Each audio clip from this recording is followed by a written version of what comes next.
Hey friend, welcome back to the Intentional Mind Podcast. Today on the show, we are talking about that feeling of self-doubt that sometimes shows up for us when we think about something we desire. And we think about how could this thing be possible? Like, how could I even get this? Does this thing even exist? Sometimes we ask that question. Does what I want even exist? And if so, how the heck do I get it? Or am I not able to get what I want because I don't have the right qualifications, the right experience, I don't have the right network? There's like this self-doubt kicking in. If you're experiencing any of that, listen up because today's episode is for you. All right, y'all. The reason why I really wanted to talk about this is because if you've been listening to the most recent episodes, you may have heard that I'm on a mission to interview as many people as I can that are feeling stuck in their careers. They're feeling like they know they don't want to keep doing what they're doing, but maybe they're not really clear about what it is that they want to do next, or they feel like they can't find those opportunities, or they can't bring that vision into reality for whatever reason. I want to talk to those people. So if that is you, or you know someone who you know is feeling like that in their career, unsure what next steps to take, then please let them know that I'm doing these interviews. And I got to keep it real with you. These interviews have been, shout out to all the people that have done these with me. I'm so grateful.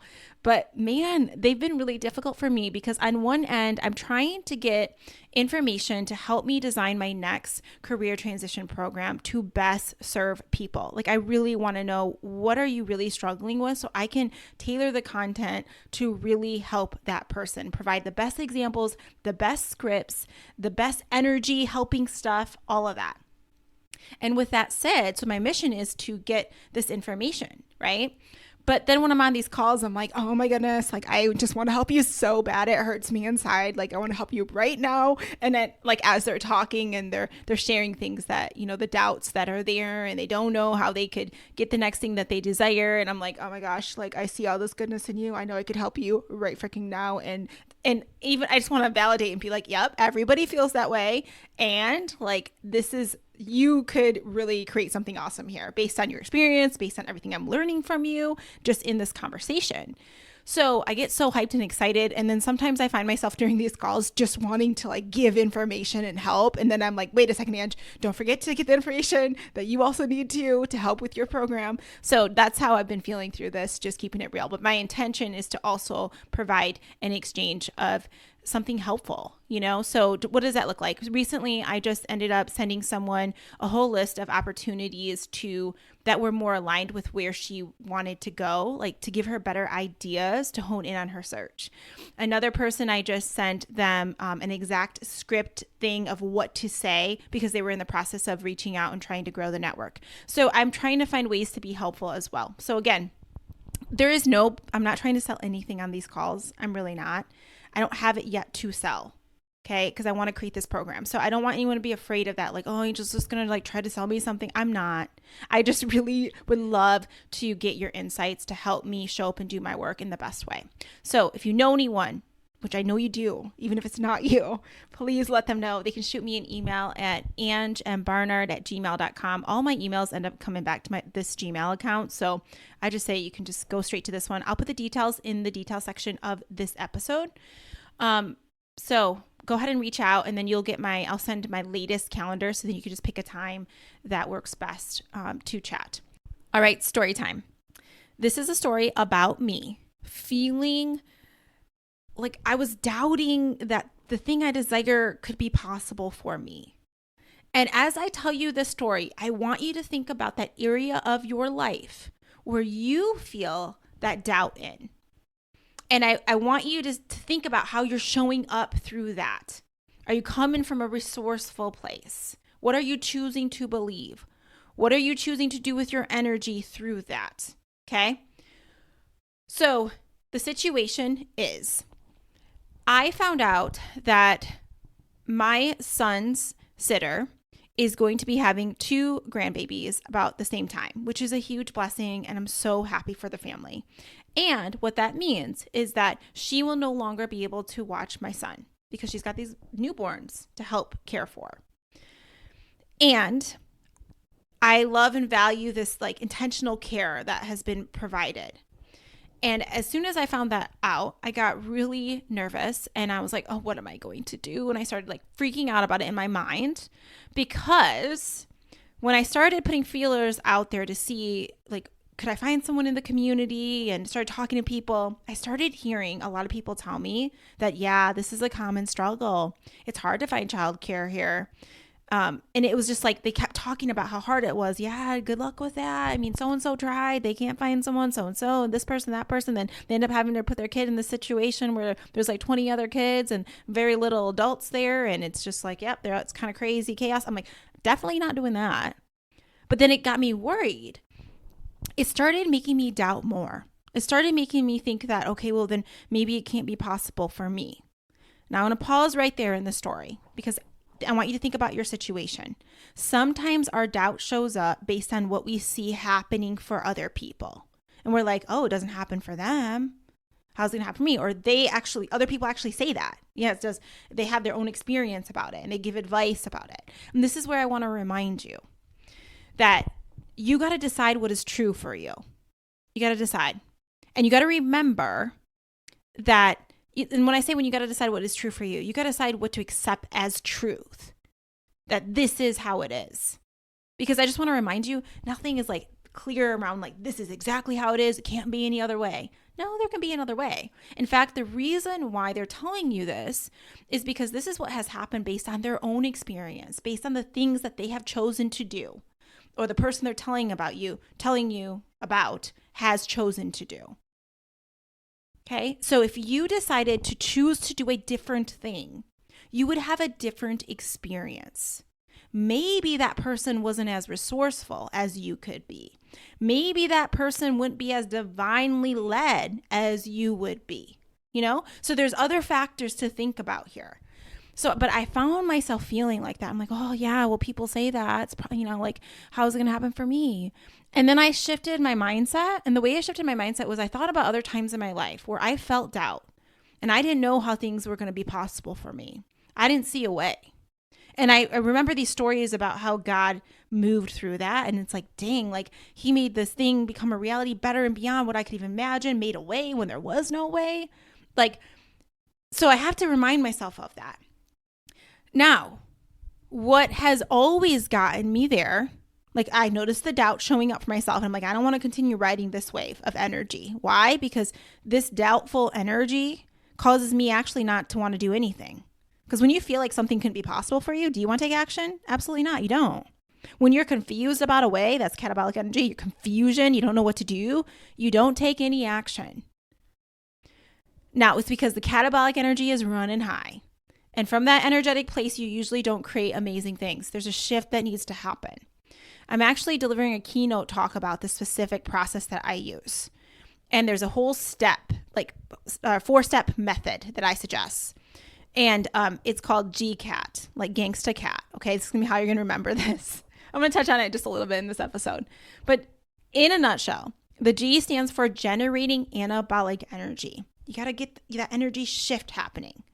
Because a lot of people I've worked with over the years, it's like they will say, oh, I worked with this other career coach that's helping me, but it's like they gave me all these strategies to do, but I don't know, like I'm doing them, but it's like their energy hasn't really shifted. So the energy that they're putting in it isn't higher energy. And when you're not putting in higher energy into something, anabolic, positive kind of energy, and you're allowing the other confusion, doubt energy to run the show, you usually don't create the best of results there.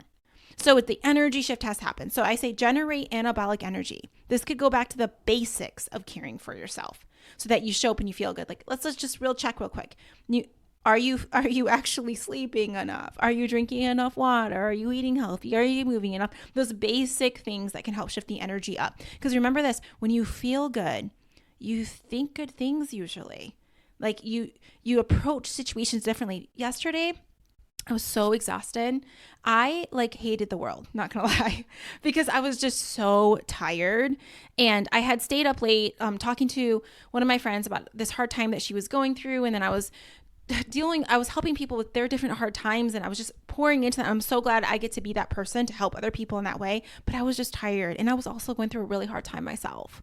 So I was just like in this state of like hating people. I'm keeping it real. Like someone, like, let's say I was doing this application thing, and the system was all messed up, and I was like emailing and was just like, this system is stupid. Like, like sending these complaints in is like very like not user friendly, and like just taking it out on this person. I was like, who are you, Ange? Like, you're just, and then I was waiting for a phone call, and my energy was just so irritated because they took forever like to call me back. I thought they weren't going to. And then by the time they did, my phone hung up in between the call, like because my phone died. It was the phone call I was waiting to hear. And I was just like, are you kidding me? I wanted to scream. It was like the catabolic energy was running high. And this went back to like, if I had the basics met, I would approach the hard things in such a better way. And you will too. So that's something to think about. So part of my process is generate anabolic energy. We talk about what that looks like in your life. Then the next step is the C. So GCAT is like gangsta cat, like my gangsta cat Steve. It's inspired by him. The C stands for clarify your vision. I talk about this all the time. I think it's better when you're able to shift your energy up, and then you come from this higher energy place, then you start dreaming. Okay. Now, so my point is, let's go back to the story. I know that was like a little sidetracked here, but I'm going to go back to the story of finding the care that I needed for my son.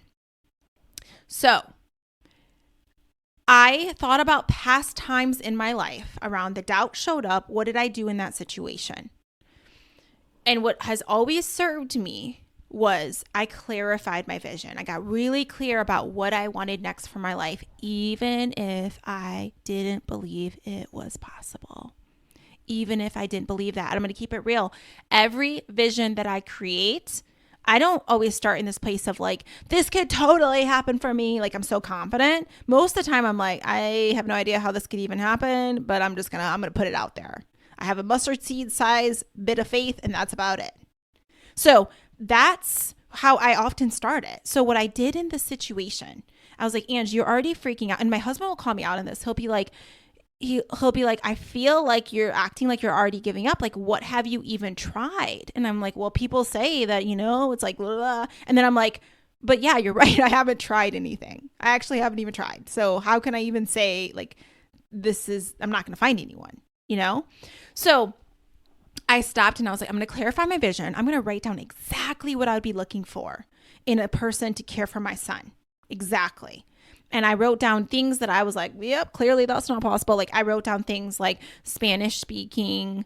They could also teach him that. They would share other culture with us. They would be available like at the times that we needed them. They could help with other things. We could do fun stuff together. Like, I can invite them into my family, blah, blah, blah. And I wrote all these things down.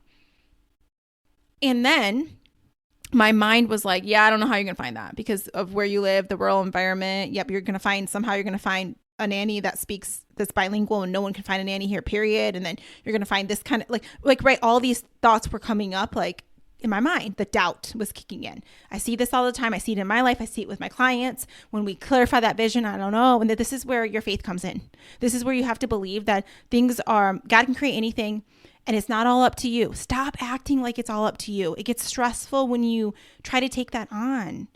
Allow yourself to dream and open up your palm and say, God, I'm here to receive. And I know that you can make anything happen. And you gave me these desires. You put them on my heart. You may have heard this. God gives you the desires of your heart. Sometimes people think that means there's different ways of looking at this. They think it means that he gives you the desires. Like whatever you want, he's going to give to you. But I want you to also think about it this way. He gives you the desires of your heart. He gave you that desire. He gave you that, desire to want that thing. Right? So, and I think the way that I've seen in my life is like, sometimes I want things to come so easy to me, but then I don't get to glorify God through it because there's no faith exercised through it. And I have been hearing from people, when we talk about investing in career transition programs and stuff, and it's like, a lot of times they're like, it's hard because there's so much uncertainty. And I think what would help me invest is to know for sure 100% that I would exactly find what I'm looking for and get everything I want met. And if I could just know that 100% sure right now, I would sign the line where I'll give you all my money. And this is where I want to be like, yes, I would love that too with everything I do. And that would require no faith from you. That will require no glorifying God.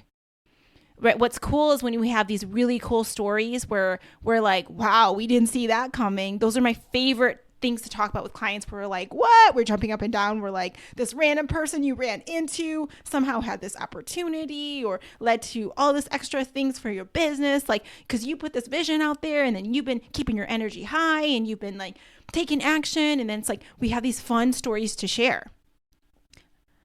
And I feel like at the end of the day, God is glorified through that. So every investment in yourself is going to require you to have faith, is going to require you to bet on yourself in a way. And this is the thing. If you want something new in your life, you got to act different. Maybe you haven't bet on yourself like that before. And I'm experiencing, like, I got the shivers just telling you that. I'm experiencing that in my life now. I was working with my coach because of an investment that I made recently in myself and how hard it was for me to make that investment. Because I was like, I just don't know if it's going to work out. Like, I don't know if it'll pay off. I don't, like, am I being irresponsible when it comes to my finances or my family and like, blah, blah, blah. Like, and then I'm like, you know what? Like, I owe it to myself. I've never bet on myself like this before.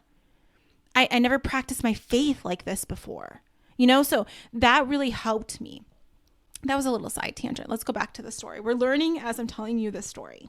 So I clarified this vision of what I was looking for. Still didn't see a way. Then this is what helps with that, because I don't want to hate on anyone for feeling like, you know, it's like you crave certainty. Of course you do. Your brain craves certainty. It wants to feel safe with whatever you're doing. So this is where I say, give it certainty where you can. Give it certainty where you can. What do I mean by that? I mean, once you've clarified your vision, decide the specific actions you are going to take to do your best to try to bring that vision into reality. Okay, so what I did was I was like, okay, well, I'm going to write down that description I'm looking for.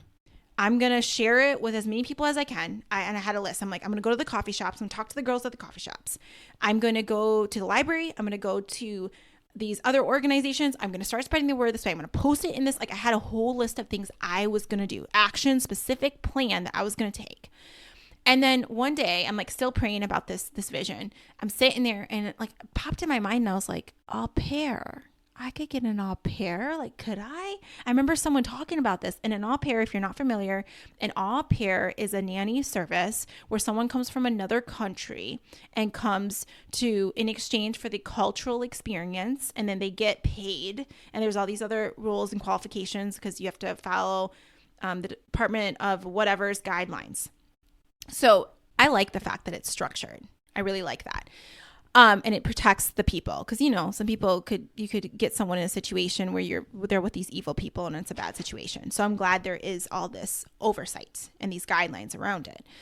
Anyways, I thought about that. And I tell you, my first thought in my mind was like, oh, that's only for people who have like, you have to be like crazy wealthy to do that. It's not. Like, I'm laughing right now as I say that because it's actually cheaper than the other, like, consistent care. If I was to do it, it's significantly cheaper if I would try to pay for the care myself. So I'm laughing about that because that was a thought that popped in my mind. And then I went to ChatGPT and I was like asking more questions about it because I didn't know a lot about the process. So I started asking. And then it came back and it was explaining everything to me. I started educating myself on it. And then I was like, wait a second. So I was like, could you get a Spanish speaker? And it's like, came back and was like, yeah, you know, whatever, talking to me. And I was like, what if I could do that? And I told my husband, he's like, this could be a great thing. So, and then I was like, but will they serve this area? I don't know. We live in such a rural area. So y'all, I wrote down all the agencies. I found a list of them. And this is the thing I want you to see with my energy, my spirit. I was being resourceful. I was trying to get like in the third door. I don't know if you're familiar with the book. It's called The Third Door. And in a nutshell, it's this guy who has collected all this evidence of people that are very successful and how they've basically created that success in their life. And it was always because they were willing to go through a third door. What does that mean? Think about like a club. You know how like someone's going to go to a club and they all line up in the front door and they're waiting to get in.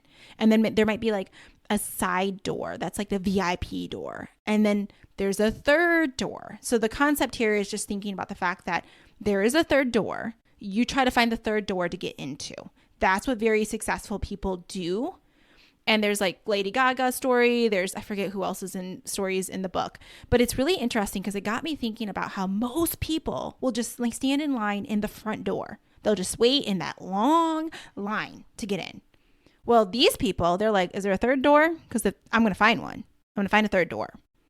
And I think about that in this situation, whereas like maybe the people that told me it wasn't possible based on what they've done, did they ever go through the third door?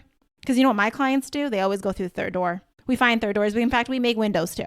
Like we find other ways to make things come to be versus just doing what everybody else does. You want to do what everybody else does, you're going to get the results that everybody else gets. You got to be resourceful. It's a different kind of energy. It's like, this reminds me of my husband always tells me, there's always a way. There's always a way. It's kind of like, you know, Marie Forleo's quote, everything is figure outable, or where there's a will, there's a way. And I always got to remind myself, because sometimes when that doubt shows up, I'm like, yeah, I don't think that could be, you know, but then I'm like, I hear him say, there's always a way. And that's how my husband is. Like, he's so resourceful. Like, even y'all, we'll be traveling and someone will be like I went up there and I was trying to get this bassinet for my son. You can get the bassinet seats. And he's like, what happened? Because he was like back holding my son. And I said, oh, she just said that, yeah, she doesn't do it. They can't do it. And he's like, Ange, there's always a way. And I was like, well, I don't know. She told me there's not a way. And he's like, he walks up there and then he's like, he's asking questions when they say they can't. He says, why not? What other options do we have? Yada, yada. And he keeps on, he's just resourceful like that. It's like, he's going to find the third door. And I love that about him. And it got me just thinking about, through this whole nanny experience, like, how can I be that person? How can I approach like this doubt with this kind of energy of resourcefulness? There's always a way. And with God, anything is possible. Like, my best higher energy self believes that. So I want to show up like that. So anyways, I reached out to these different agencies, and y'all, the doubt crept back in again. Why? Because everyone, I went through a list. I had 15 written down. I had a plan. I was checking off the list. I went through 13 of them. All 13 told me that they won't service my area. They're like, you're too rural. We don't have anyone over there. We have to have a coordinator within an hour of you, and there's no one. And I was feeling discouraged, and I was like, I don't know if this can be for me, you know? And then I stopped and I prayed, and I was like, God, like, you can always make a way. Like, help me. I went through the next two. The next two got back to me. One got back to me and said, she's like, yeah, I'm sorry, Ange, we don't serve that area. And I was like, can you tell me the zip codes of the areas you do serve? I'm like, do I need to move? Do I get extra resourceful here? And she wrote back and she put the zip code in. And I said, actually, that's only 30 minutes from me. And she's like, what? She's like, well, your last email said some other zip code. And I was like, I typed my zip code in wrong. I don't know why, but I did. So I was like, got so excited. And I was like, could this be? And then now I'm moving forward. I got approved from that organization. And then the other organization, I had a great conversation with the person on the phone. And I said, is there any other way? Because I would love to go with this other organization. I said, is there any other way? I know you don't serve the area now. Is there anything we can do? And she said, you know what we could do is we could post an ad to find a coordinator. And if we get one, we could start services in your area. And I was like, but it came from me, y'all, not just taking it as it is. And the same thing when I forgot that original email that said, no, we don't service your area. I could have just not even looked at it again and been like, yeah, another one, evidence of how it can't be. But instead I was like, let me look in deeper. Let me look up all those zip codes you sent me. Let me see if there's another way. I'm going to be resourceful. I'm going to go after it. Why? Because my life depends on it. And I just wonder if maybe if you are that person that's like, I don't know what I want to do next, or I don't know if this thing could be possible. Are you going after it? Like, your life depends on it? Because I want to remind you that your life does depend on it. It does. Your energy, how you show up from your family, the example that you're being, it depends on it. Are you acting like it depends on it? Because it does. And that like, I needed that like kick in my butt. So I also want to go back to this other concept that I'm telling you, is that you got to give your brain that certainty through it. This is why, as the way that I coach, is there's a strategic plan. Okay, we're working on the energy, but don't doubt that I'm not giving you a plan and actual steps you can take. And I will say this to my clients. I'll say, I know you want to freak out right now, and I know you might be doubting, because this will happen through the process. You'll be like, I don't know if it's possible. I don't think I could ever find it. I talked to these people and blah, blah, blah. And then I'm going to remind you again, I want you to finish the steps. Finish the steps. And that's what I told myself. I said, Ange, I know you're not seeing the results yet, but finish the steps. And then you have plan B. You said that once you went through this list, you were going to then start talking to people at the coffee shops. You're going to post an ad in town. You're going to, like, I had a whole list of things I was going to do. And I told myself, you're not going to freak out until you've went and finished that list. You're not going to. As soon as it shows up, that fear and that I don't think it could happen, you're going to be like, well, wait, we're going to have a pity party later. Remember, after we went through this whole list. So that's where my brain's getting the certainty, where I'm telling my brain, that part, that ego that wants to freak out, I'm telling it like, hey, I'm going to let you freak out, but you're going to freak out later. Like I'm setting a specific time you're going to freak out because remember, we're going to do this first. And then it's like, okay, I'll sit back. Kind of like the dog with the bone. It's like you got the bone. The dog's like, I want the bone. You're like, sit first, wait for it. You'll get, it's like that's kind of happening in our mind. It's like, that's the way I see it. I don't know, the visual came up. All right. Now, so that's what I did. And then now I got like, yes, we're moving forward with interviews and all these things. And I bet you in town, all the people that struggled with this, do you think they even thought about this as an option? No, they didn't even think about it as an option. They assumed it wasn't possible for them. They probably don't even have it in their awareness. They probably didn't even think to sit down and talk to ChatGPT about how to help me solve my problems in the middle of the night. Like that's what I like to do at times. You get so much good guidance. I'm not kidding. I'm keeping it real with you guys. It's even like you could say like, I'm really struggling with this thing. Any insights that you have for me? Any suggestions of things I can do that can help you a lot too? Because at least then you're thinking about taking action versus being stuck. You're trying to find solutions versus focusing on the problems. This is energy shifting stuff that's happening. So I don't know how this is all going to turn out yet with this nanny situation, but I'm hopeful. And I can see that my process that I use is continuing to work. And it's called GCAT, Gangsta Cat. Don't forget, this is what I'm talking about in my next keynote. So it's generate anabolic energy, clarify your vision, act like the person you want to be. There's some things I said that alluded to that. The mindset I was thinking. I want to be the person that's faith-filled, that believes anything is possible, that is resourceful. I'm acting like her. And if I was this person, then what else would be in my environment? So this is other things I've already started doing. I started getting the room ready for the au pair because they have to have their own separate room. I started moving stuff out of there. I started acting as if. I started thinking about, having conversations with my husband like, oh, so we have to give her 2 weeks paid time off. So where do you think we want to go when she has that time off? Oh, and what schools do you think she could get a continuing education at? I started acting as if. I started doing the research. I wrote down numbers of things, what would cost, how we can help her with transportation. And like I started acting as if. So my habits, and I started thinking like, oh, I'm going to get my Mom Fitness app going. I love Mom Fitness app. Side note, if you're not familiar with the app, I really love it. They have a trial. I just been really loving the workouts. I like shorter workouts because limited time here. And so they have like these express workout plans and I like to be guided so I can pick all my plans. And anyways, I'm getting all that stuff set up because I'm like, okay, girl, you get in your habits because you're going to have time. You're going to have time to do the things that you want because this thing is coming to be. I act as if I'm already that person. So there's a big part of that. You put the people in your environment. I started connecting with other people that have au pairs. I want to talk to them. I want to be friends with them. They can relate to me because a person who probably would have an au pair probably knows other people that have an au pair, right? So I'm acting like that around like my people that would be in my life if I was that person. I did the same thing when I wanted to create a podcast. I was like, I'd have podcasting friends. I would have, right? So you see where I'm going with this? So it's the acting piece that is there. Then I want you to think about in the acting piece, people, places, things like so, and also mindset. What would you believe? Who would be around you? What things would you have in your environment? Things to think about. And then the last T, the T part is the trust part. Because you see in the story how much I had to keep coming back to being like trusting the process. I doubted repeatedly. It comes back and forth. And I'm like, okay, trusting the process. I know who God is. I have a plan. And I have to remind myself of in the past when things worked out for you. Remember those times when you doubted and you clarified your vision, what happened? Like trust is an essential part of the process. It's always required in it. So that's the method, the GCAT method that you need to think about when you are experiencing this doubt and wondering if it's possible. Did you even go through the GCAT method? Start with that. Start thinking like, and if you need help with this is something I would love to help you with. And with that said, I'm looking for people to do these interviews with, and I guarantee I'm going to do something like the feedback I'm going to give you is going to be something around in that process and a tangible step that you can take based on the situation that you're in. Because this is what I can tell you. If you're going to be running your life if you're feeling the catabolic energy, the doubt, the worry, I don't know how this could be, it's hard to create amazing results in your life unless that energy shifts. But something happens when you get that you give your brain that like a little bit of certainty and you're like, I got a plan. I'm working with someone who's going to help me. Here's some more evidence of how this could be. I'm finding different ways. I'm not following the same path as everybody else around just doing what they do because I want different results. So there's some third door stuff that's going to happen here. All my clients that create amazing results go through a third door.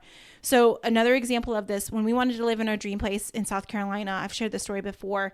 I remember everybody told us that, oh, you can't find a dentist role there because it's so saturated. People don't turn over there.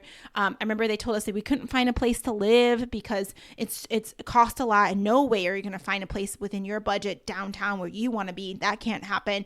I remember someone laughing at me when I told her what I wanted, and I remember all of those things. And I remember being like, my husband and I getting so discouraged about it. And I remember being like, this is not who we are. We don't just take life as it is. We don't just take it as what someone said. We're resourceful. Let's find another way. So we did. I started emailing all the dental offices in the area, pitched my husband. One got back and said, actually, we haven't even posted the job. We would love to talk to your husband, or talk to him. I think I wrote it in his language, actually. I was being him. So we would love to talk to you is what they said.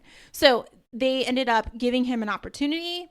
I ended up finding a place for us to live downtown that it was strange how it came to be, but we found it. It was in our budget. It was less than our budget, actually. And remember, the person laughed at me on the phone when I shared my budget with her, and she told me, oh, honey, there's been nothing like that in years. And it's like, we got an opportunity and it came to be. So I just feel like I just remember like who God is. The world might tell me something, one person and their perspective, but I got to remember who my God is. And I also got to remember that I'm resourceful and I go after what I want. I'm not like everybody else. That might be true for them, but that's not true for me because I'm different in the way that I approach things. And this is where I want to remind you, for you to be different in the way that you are approaching things. Even if you're doubting right now that it could be possible for you, what if you showed up differently? What if there was a third door that you went after? What if you showed up with a different kind of energy through this? What if you got more strategic about this? And you notice, yep, the doubt is going to show up and I'm going to keep moving forward. I'm going to get the help that I need. I'm going to act like the person that I want to be. Because you will create those results if you act like her or him. Right? All right. I hope you like this episode. I would love, again, to hear from you. Let me know too. I would just love it. Even if you have some ideas, like if there's anything that you're struggling with and you think, Ange, can you create a podcast episode about this? An episode coming up is going to be about how do you know when you should leave your career? That has been a constant topic. I've been hearing people being like, I'm not sure because is the grass greener on the other side? Should I? And I want to jump into some things that can help you know that the situation isn't serving you. You probably most likely already know that, but it can help give you the confidence to know that it's time to do something different. So I'm going to do an episode about that, but I'm always taking suggestions. So reach out, and yes, that's it. All right. Oh, the other thing I just want to add in here, I used to be so consistent, y'all, with episodes each week. Thursday was my day that I posted episodes. Keeping it real with you, in the season of my life, it's been harder for me to be consistent with that because I watch my son often. I only have childcare 3 days a week, and sometimes I don't even have that, and it's only for like a few hours. So it's very limited in what I can do. And with a child, you don't know what's going on with this kid. He's trying to climb. He just knocked a whole tree over. There's dirt all over. Like, he is getting into stuff, and it's like it's harder for me to find this time. So with that said, I'm still committed to the show. Just know that I got to be a little flexible with my time here. And hopefully with this care situation changing, I'll be able to be more consistent with the times, because that other part is getting at me too. I'm like, oh, like this is not how I would want to do it. I like consistency. And I'm working on stuff in myself though, like letting go of attachment and being like, it's all good, Ange. Like, your message will show up and serve people at the right time. You don't have to control stuff all the time. You don't have to be the complication queen. Trust more through this. Because then my fear kicks in and it's like, well, are people going to want to still listen to me when they don't know when the heck I'm even going to show up? And they're my flaky, right? My mind goes there, but it's like, this is where I want to shift higher to being like, I trust that everything is happening for me. And I trust that whatever I'm doing in the season, of course I want to be intentional, but it's like being present where I am, looking at my son, playing with him, watching his fat chubby thighs, squeezing his fat cheeks, and just being where I'm at, and just knowing that that's my number one priority right now. And I know that y'all respect that 100%. But I just want you to know that I'm so excited that you're here and I'm not going anywhere. I'm still going to be here to serve you. I'm ready to really get my dreams into, kick my butt into gear, bring my dreams into reality when it comes to me as a professional speaker and sharing these messages. And also when it comes to me designing programs that really freaking help people. One life here. That's all we got. Like, go all in, go after it. You want to, like, it reminds me of like running a race. You know how I remember I ran cross country in high school and I would run and my coach would always just be like, give it your all and leave nothing when you're done. Leave nothing. Like, you need to cross that line and you see everybody falling over as they cross the line. Do that. Like, give it all. And I would always like hold it in still, you know, and he'd be like, the fact you're talking right now, you just crossed the line says you didn't give it your all. And I think about that as a visual. I'm like, my life here right now, I want to give it my all. I want to go all in for what it is that I desire and who I want to be. Go all freaking in. Don't leave anything on the line. All right. Like I said, I'm going to go. That went on a rant. I hope you have an amazing day. And I'm so grateful that you're here listening. And if you haven't left a review for the show, please do. I haven't been calling people to do that, but that really helps grow the show. And it means a lot to me. All right. I'll talk to you soon. Bye.